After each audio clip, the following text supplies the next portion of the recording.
as a sniper spotter event. You'll be given 1 minute to locate and range the target. Make a wind call and prepare to fire. Team 4, send it!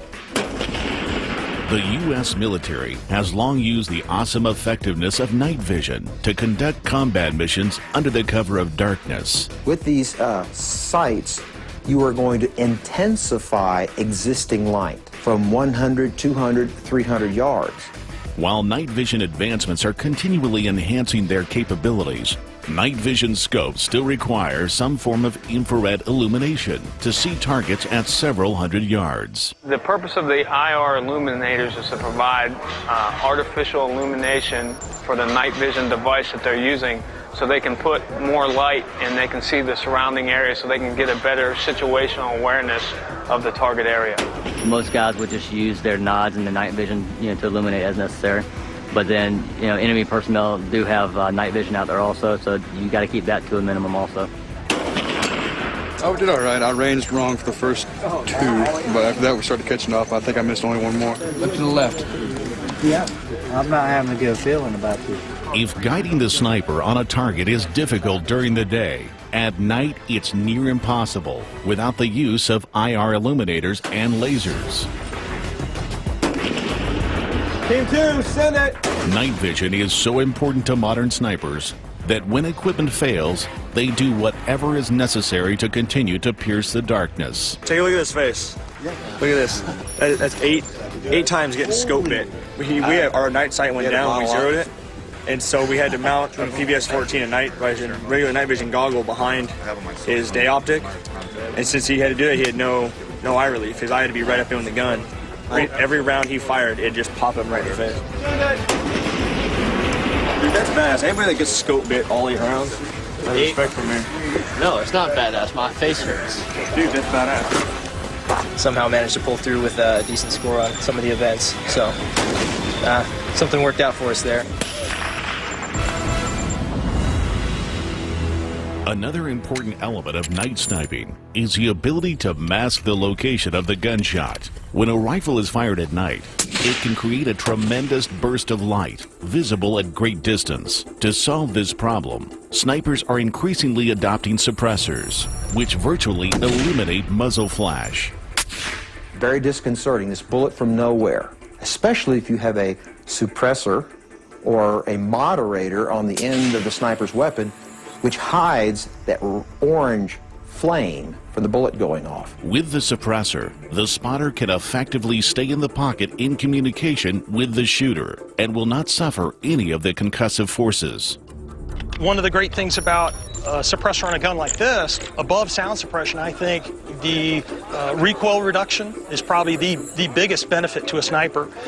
Muzzle blast reduction and flash suppression. These tubes, called silencers, are comprised of an outer shell and then baffles inside. The way that this works is the baffles help to absorb some of the heat energy that's expanding behind the projectile. The suppressor body itself adds volume, so the pressure behind the projectile and the sound of that muzzle blast has a place to dissipate before exiting the end of the suppressor, or the end aperture, the end cap. The suppressor acts as a truly valuable tool for any sniper and becomes very important for competitors in events to come. Coming up on Top Sniper, teams will have to infiltrate the dense wilderness of Fort Benning to reach the target area. The course was set up to be more difficult than last year. That was quite possibly some of the thickest woods. Yeah, I mean, it was ridiculous. And later, the stock event begins. It's going to be tough, but hey, we'll see what happens. Maybe we'll win.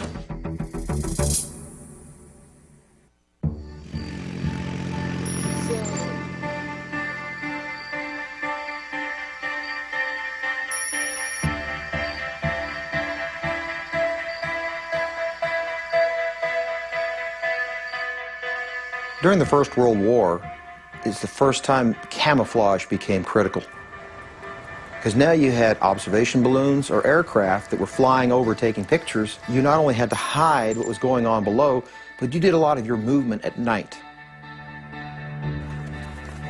You'll be transported by bus to the start point. You will then be released to conduct your movement. Upon arriving at the finish point, you'll be immediately loaded into a van and transported to Galloway Range to participate in the stalk event. The whole idea of the night movement is for the competitors to basically simulate infiltrating behind enemy lines and moving up to a high-value target. They basically just have to go to certain waypoints where instructors are waiting for them to check them off as they come through. Traveling across rough terrain at night is extremely challenging, and the course designers this year did little to make the terrain easy on the teams. The course was set up to be more difficult than last year. They will be going through swamps, over draws, through cuts. They have some roads that they are able to use, and then go to their rally point, which is to simulate their objective rally point, where they would don their ghillie suits and camouflage and then stalk up to their target.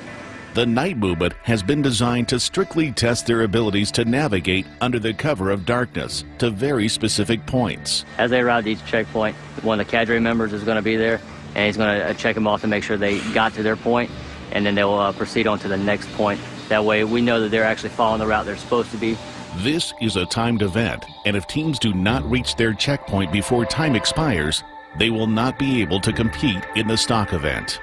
To do the live fire stalk here in the competition, they have to go ahead and successfully complete the night movement within the 4-hour time limit. The teams will be sent out 3 at a time at 3-minute intervals. When the cadre releases your team from the start point, you must move at least 100 meters from the start point immediately. To ensure teams don't follow one another, they are started at different times and given different routes to take to each checkpoint. Once you are 100 meters from the start point, you are free to conduct movement as you like. Upon completion of insertion, your team will conduct a dismounted movement to your assigned checkpoints.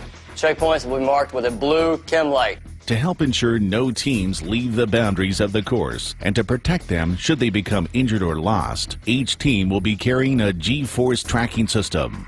This allows competition organizers to know the exact location of each and every team in the competition. They have a tracking vest, one per team, and basically it links up with GPS to where we can follow them from a trailer, just so we don't lose competitors. Only one of y'all is required to wear it. It's just got to be somewhere on your person. This lets me know exactly where you are at all times as a team. They will also need to bring with them every piece of gear they will need for the stock event. This mirrors the reality of a combat mission, where every piece of equipment must be carefully scrutinized. And with 14 hours to go before the completion of the stock event, every ounce matters, so they must choose only the equipment they truly need.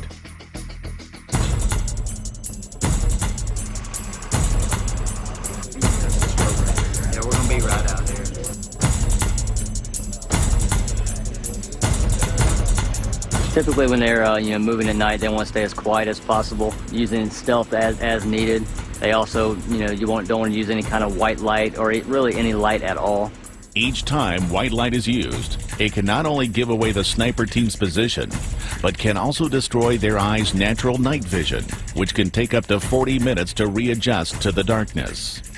So we're sitting right here. Yeah, we're sitting right there in that intersection. And that's probably a CRC fence around there. That's the grass anyway. So come down there. When making movements at night, the spotter will typically take the lead.